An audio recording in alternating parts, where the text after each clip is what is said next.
The knock came at 10:07 p.m., 3 rapid, forceful thumps that shattered the quiet of my 10th-floor studio apartment. I froze mid-stride, a warm mug of tea held in my hand.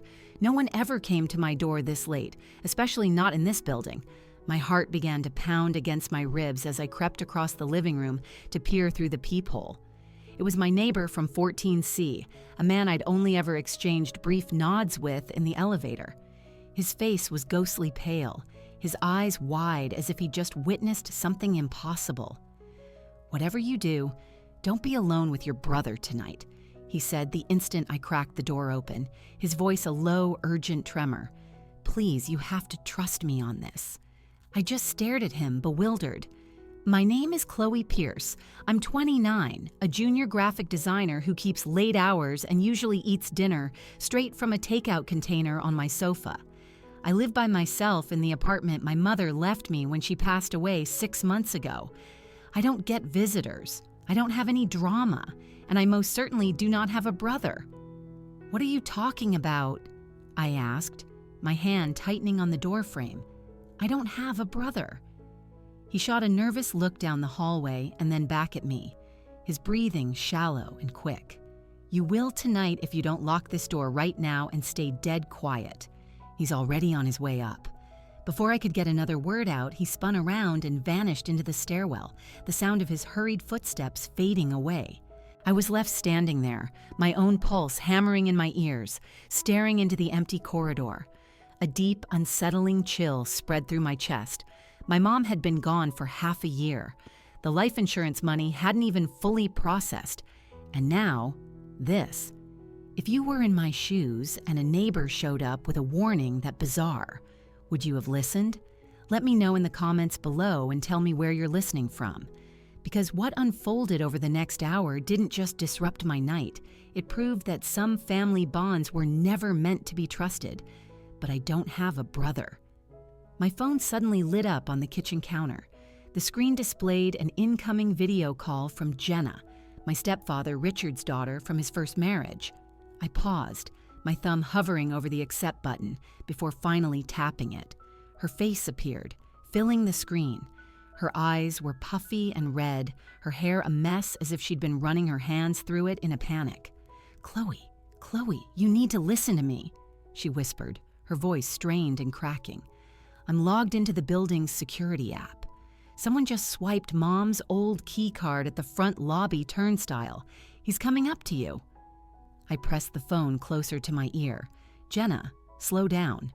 "Who is it?" "A tall man wearing a dark jacket. He told the night guard he was your brother and that he was dropping off some papers from Dad." She angled her laptop camera toward her screen. The grainy feed showed the man swiping the card and the elevator doors gliding open. The guard just let him go through. "He's in the elevator now." My stomach clenched. Richard had married my mom 5 years ago, and Jenna, his daughter, had always treated me like an unwanted addition to the family. My mom never had any other kids. "Jenna, I don't have a brother. You know that perfectly well." "I know," she said, her eyes darting off screen for a second. "But the card worked. It's Mom's spare, the one she kept in her desk drawer at home." On her screen, the elevator's floor counter ticked upwards. 3, 4, 5. "He's almost at your floor, Chloe." I scrambled to my front door, pressing my ear against the cold steel. "Nothing." "Call security," I hissed into the phone. "I already did," she shot back. "They're short-staffed tonight. They said they'd send someone up when they can. You have to barricade yourself in." The connection flickered. Her image froze, and then the call dropped. I tried calling her back, but it went straight to voicemail. The low hum of the elevator cables grew louder as the car ascended. I frantically scanned my apartment. The deadbolt was already locked. The security chain was hanging loose. I slid it across and slammed it into its slot. My laptop was open on the coffee table, the insurance company's portal glowing on the screen. Beneficiary, Chloe Pierce. Payout, $1.8 million. Then came a soft knock. 3 gentle taps. "Chloe?" Dad sent me. The voice was calm, much younger than my stepfather Richard's. I backed away slowly, my fingers wrapping around my car keys on the counter. The man spoke again. "Open the door." The This is about the will. I held my breath and stayed completely silent. My phone buzzed. It was a text from an unknown number. "Let him in. We need to settle Mom's estate." Attached to the message was a cropped photo of my employee ID badge. The doorknob began to rattle. Once, twice. Then it stopped. I heard footsteps moving away from the door. I slid down the wall, pulling my knees to my chest. Jenna's call had disconnected too conveniently. The security app she was using, Richard had insisted on installing it last year for safety. Was it possible she had faked the security feed? Another text message arrived. "Check your email." I cautiously opened my email app. There was a new message sent from Jenna's personal address. The subject line read, "You need to see this." The body of the email was blank, containing only a single video attachment. I pressed play.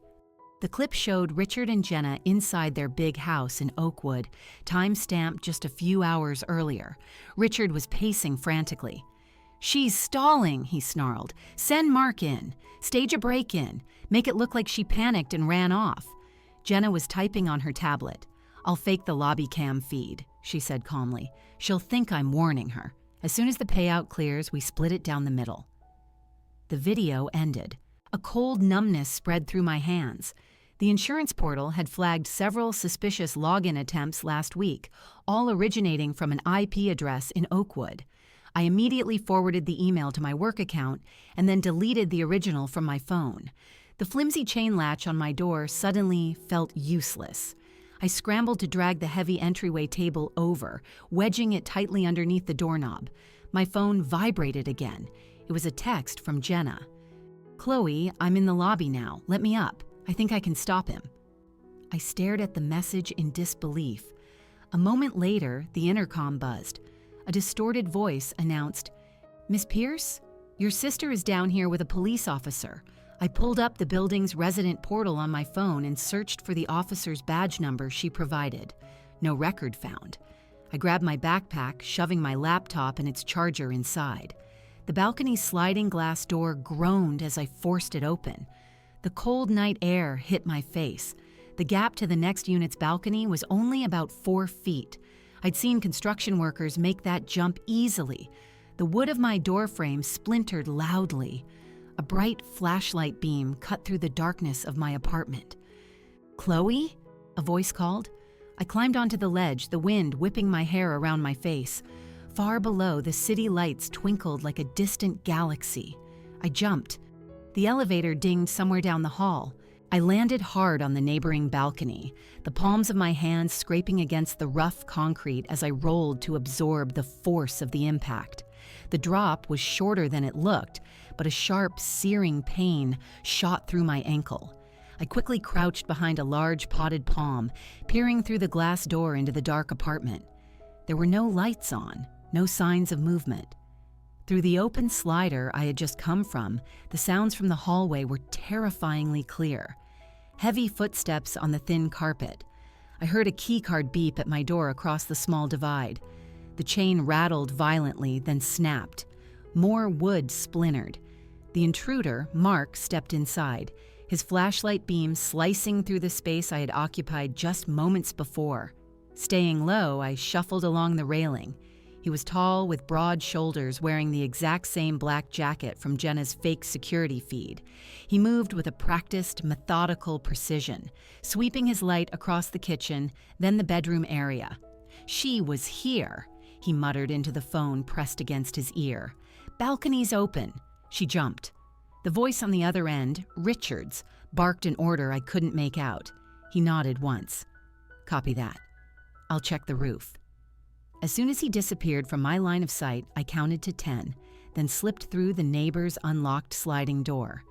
The apartment smelled faintly of old pizza and laundry soap.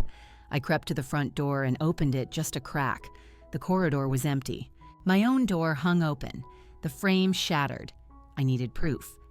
My phone was in my backpack, still slung over my shoulder. I pulled it out, switched it to video mode, and began recording the wreckage, the splintered frame, the broken chain on the floor, undeniable evidence. A shadow fell across the carpet. Mark was standing in my doorway again, scanning the hall. He was holding my mom's old keycard between his fingers, the one with her faded, smiling photo from her office job. "Dad sent me," he called out, his voice unnervingly calm, as if he expected me to answer. When no one did, he stepped further into the hallway, putting the phone back to his ear. "She's not in the hall, Richard. The place is a mess, but I don't think anything's missing.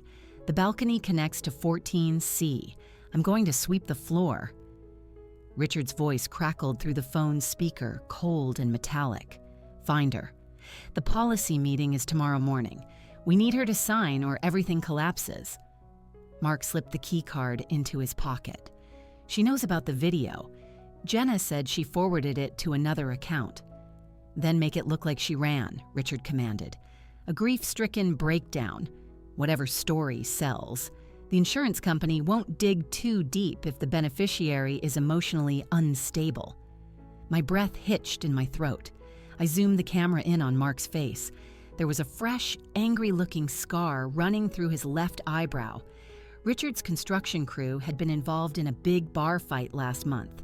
The police report had mentioned a man matching that exact description. He started walking toward the stairwell. I ducked back inside the apartment, my heart hammering. The neighbor's door had a deadbolt.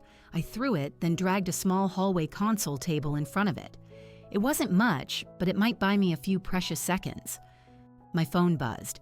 It was a text from Daniel, my neighbor from 14C. "Clear. Get to the service elevator. Now." I froze. How did he know what was happening? Then I remembered the building's online resident forum. He must have been monitoring it. I quickly typed back, "Intruder in hall. Am recording." His reply was instantaneous. "Send it to me. I'll forward to building management. Stall him." I attached the video clip of my destroyed door and hit send. Heavy footsteps were pounding on the stairs. Mark was coming back down. I frantically looked around the apartment. A closet, a bathroom, no fire escape. The doorknob began to twist, slowly at first. Then a shoulder slammed hard against the door. The table I had wedged there skidded across the floor. I backed into the kitchenette and grabbed a large chef's knife from the wooden block. Not to fight, just for leverage. Another heavy blow hit the door. The frame groaned in protest. I jammed the tip of the knife under the table leg, trying to wedge it tighter against the floor. Mark cursed from the other side. "Open up, police!" I didn't believe him for a second. Opening the resident portal again, I called the main security line. A woman answered, "Front desk. This is Chloe Pierce in Unit 10A. There's a break-in on my floor. You need to send real officers." "Ma'am, we already dispatched a unit," she said, her voice flat. "Your sister reported an incident. Jenna. Always one step ahead." I hung up and forwarded the call log to Daniel. The pounding stopped. An eerie silence fell. Then I heard retreating footsteps. I waited, the knife trembling in my hand. My ankle was throbbing painfully. The low hum of the neighbor's refrigerator seemed to fill the entire room. I found a water bottle on the counter and drank half of it, my adrenaline starting to crash. Daniel texted again.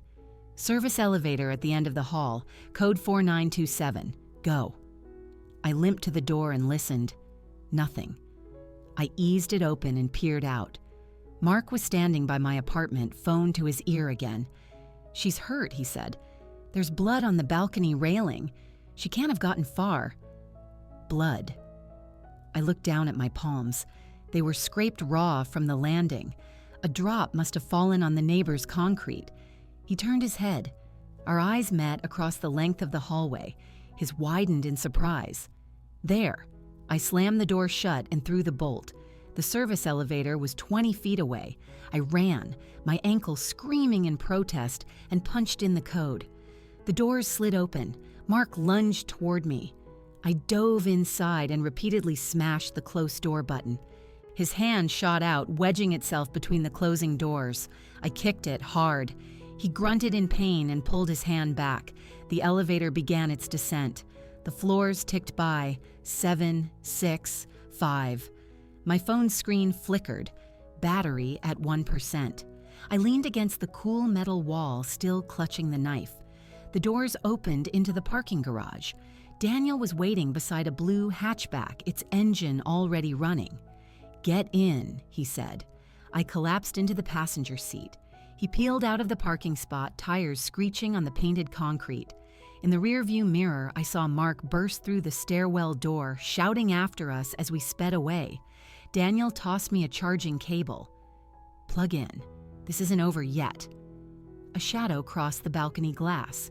Daniel killed the engine in the underground garage, shutting off the headlights. We sat in the dark, the only sound the distant, rhythmic drip of a leaky pipe. The scrapes on my hand stung against the fabric of the seatbelt. He reached into his jacket pocket and pulled out a thick manila envelope, sealed with a circle of red wax. "Your mother gave this to me the week before the accident," he said softly. "She told me to open it only if Richard ever made a move." I took the envelope, my fingers trembling. The paper felt heavy, official. Inside was a single handwritten sheet, dated 6 months prior in my mom's familiar script. "Chloe, if you are reading this, it means Richard has acted. He owes $950,000 to private lenders from his failed Oakwood condo project. The insurance policy is his only path out. He will try to stage something to claim the payout. Trust Daniel Evans, the neighbor in 14C. He used to work claims at my old insurance firm. He knows all the signs of fraud." I read the letter twice. The numbers clicked into place. They matched the overdue notices I'd accidentally seen in Richard's study last Christmas, which he had casually dismissed as a minor business cash flow issue. Daniel watched me, his expression serious. She suspected he'd forged an addendum to the policy. "Jenna signed as a witness, but the date on it is impossible. Your mom never co-signed any financial documents after her diagnosis." I carefully folded the letter and put it back in the envelope.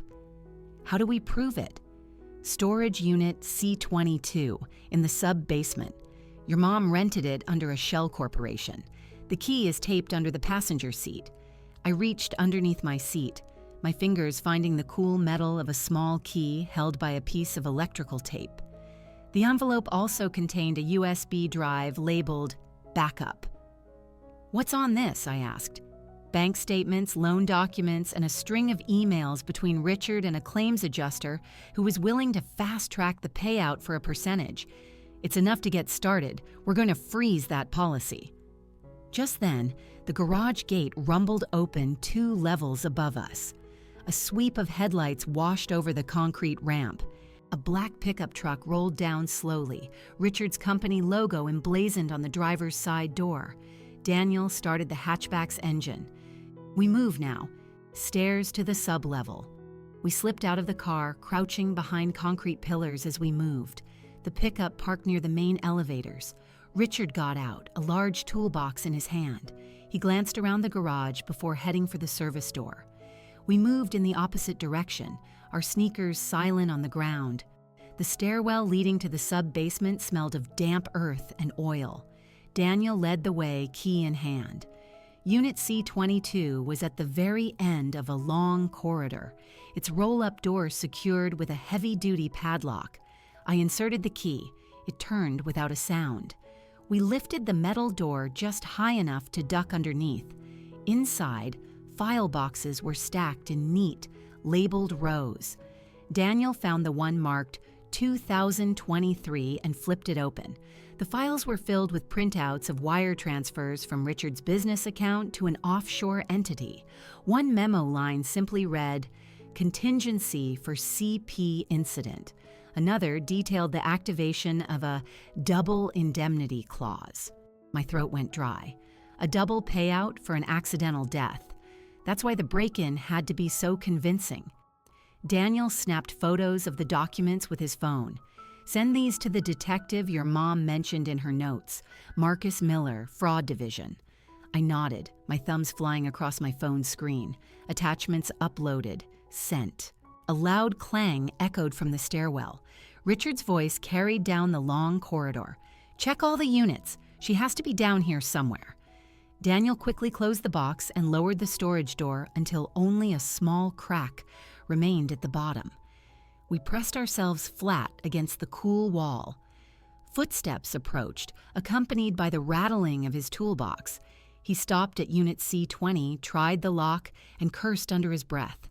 He moved to C21. Same result. Then C22.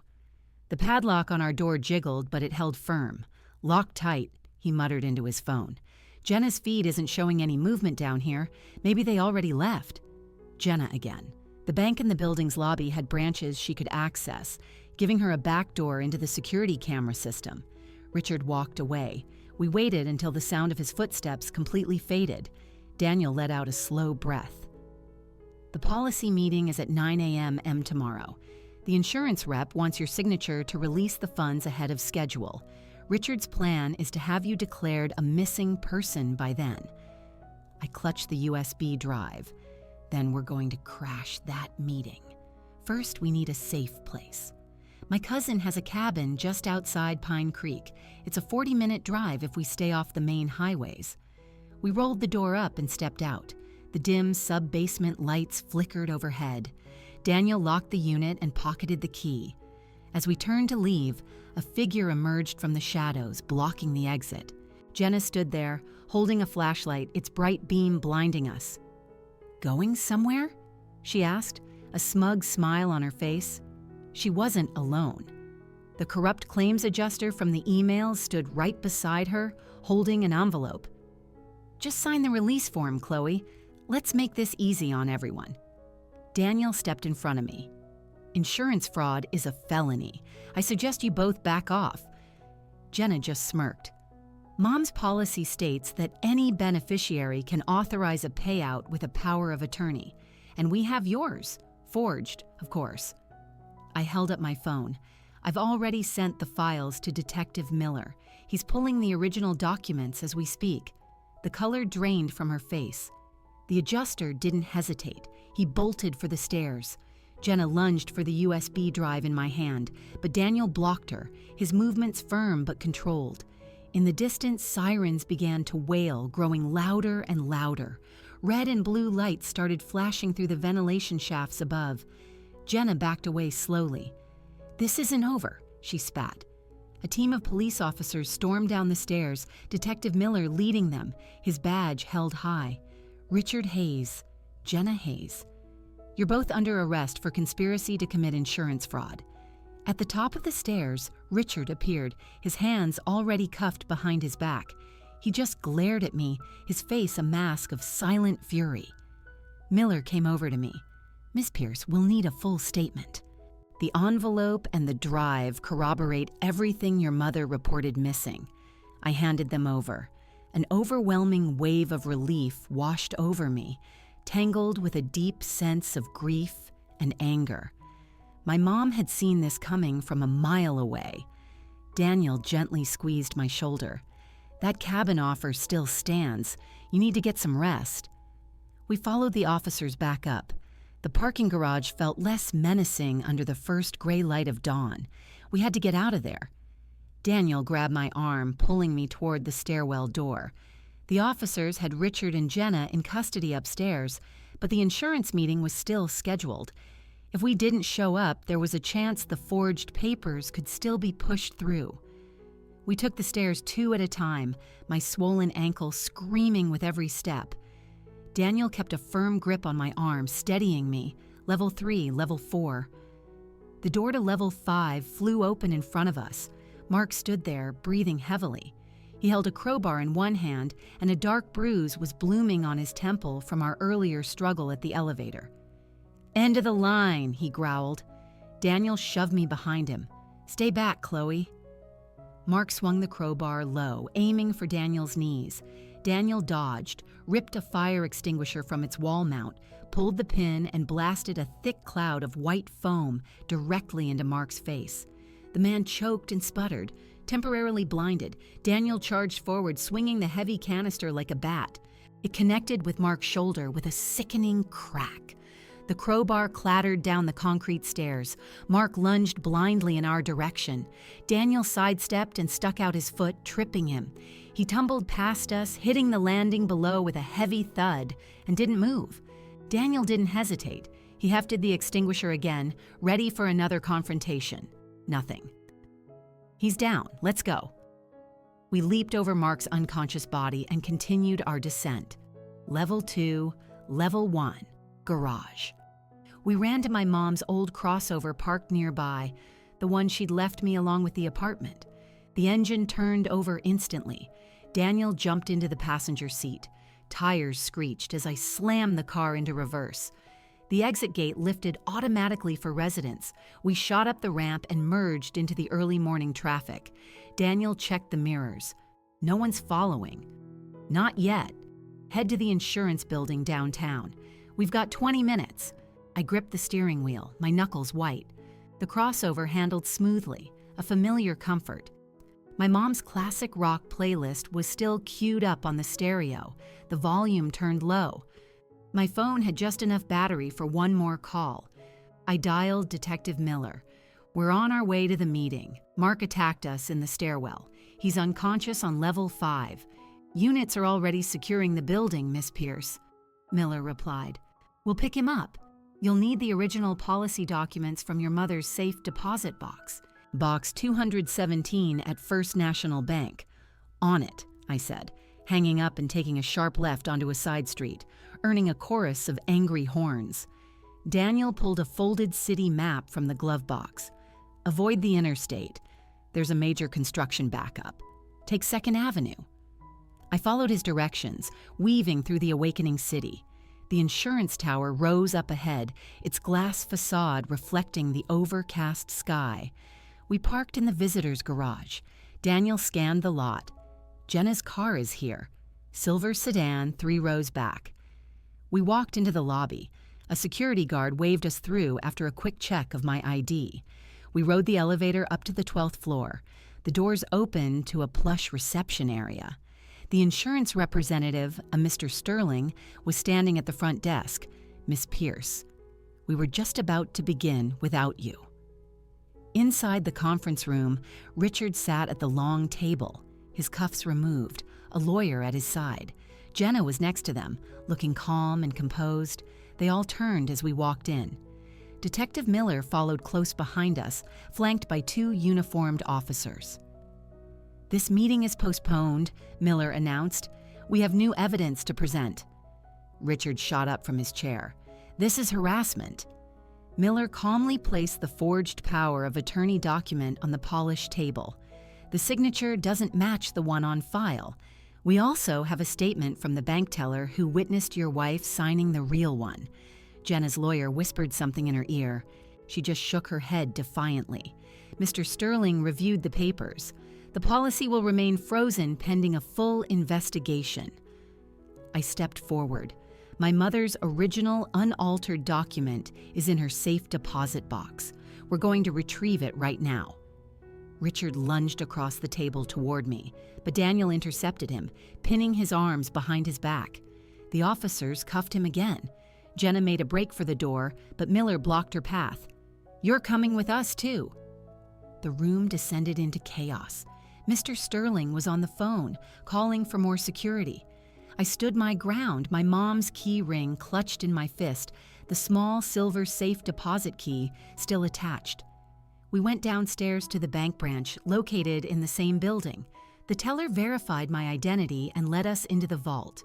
Box 217 opened to reveal the pristine original policy. The beneficiary clause was clear and unambiguous. Chloe Pierce only. Miller photographed every page. Case closed on the fraud charge. These will stick. Back in my crossover, Daniel finally let out a long sigh. Pine Creek Cabin. Your turn to drive. I pulled out of the parking garage, the city skyline shrinking in the rearview mirror. The road wound east, the dense pines thickening along the mountain slopes. My mom's voice from the letter echoed in my mind. Trust your choices. We arrived at the cabin as the sun was climbing high in the sky. Daniel unlocked the door. Dust motes danced in the golden shafts of light. The furnishings were simple: a wood-burning stove, a comfortable couch, and thankfully no cell signal. I collapsed onto the sofa. What happens now? Now, he said, you rest. Tomorrow you can think about a new start. I nodded, feeling the immense weight on my shoulders finally begin to lift, inch by painful inch. 3 months later, I sat in the courtroom as the judge's gavel came down, sealing Richard and Jenna's fates, 12 years each for conspiracy and insurance fraud. Their faces, drained of all their previous defiance, were blank as the deputies led them away. I had faced them on the witness stand days earlier, my voice clear and steady as the evidence was presented to the jury. My mother's true will, the forged documents, and the chilling audio recording of their plan. Richard's voice, coolly plotting to sabotage an elevator. Jenna's calm agreement to take possession of my home. The jury had only deliberated for 3 hours. Outside, a rare burst of sunlight cut through the city's usual gray gloom. Daniel was leaning against my new hatchback, which I'd bought with some of the money from the apartment sale. The 10th floor studio had sold in a week, and half the proceeds were wired directly to a veterans charity, just as my mom's will had instructed. Detective Miller approached us. "You're officially clear. They have no grounds for appeal." I shook his hand. It's finally done. We drove south, the highway stretching past Tacoma and Olympia, then opening up into wide green fields. I reached the Oregon border at dusk. I had a new name, Chloe Morgan, a new job as a remote copywriter for a green energy startup, and a new address, a small rented cabin in Corvallis, nestled among tall oak trees. Richard sent a single letter from prison, full of feigned remorse. I tore it into tiny pieces and let the wind carry them away. Jenna tried to email me through her lawyer's office. I had the address blocked instantly. Mark, who was serving a shorter sentence for assault, remained silent. The insurance company settled my civil suit for defamation and emotional distress. The payout went into a modest savings account, quietly growing. I joined a local community garden, trading tomato seedlings with retirees. My weekends were now filled with long hikes on mossy trails. My evenings were for reading novels, not legal documents. A small cafe downtown became my regular spot. The owner, a woman named Clara, had already memorized my order. Black tea, no sugar. "You look lighter today," she'd often say with a smile. And I was. One night, I sat by a small creek that ran behind my cabin, the stars sharp and bright in the clear sky. I had my mom's old scarf wrapped around my shoulders, and I thought about her warnings, her faith in Daniel, and her incredible strength to prepare for the worst. She had known that blood could be a source of betrayal. I started volunteering at a legal aid clinic, helping single mothers draft their wills. I saw the same wary but resolute look in their eyes that I once had in my own. I taught them how to protect their children and secure their futures. Clara invited me to her book club. A group of strangers slowly became friends. We debated stories over cheap wine and laughed about the quirks of our small town. Daniel still texted me occasionally. Pictures of fish he'd caught. Nothing heavy. Maybe I'd go visit him sometime. When my lease came up for renewal, I painted the living room walls a soft sage green and hung up new curtains. It was my space, my rhythm. Richard's company had collapsed, its assets seized. Jenna had been fired from her position at the bank. Their names, once a source of constant dread, were fading from my life. I stood taller now, my shoulders relaxed. The crushing weight of their betrayal was gone. Family isn't about blood. It's about the choices you make. I chose to trust those who had earned it, not those who simply assumed it. I chose to rebuild my life, one deliberate, peaceful piece at a time. I chose myself, and that was my victory.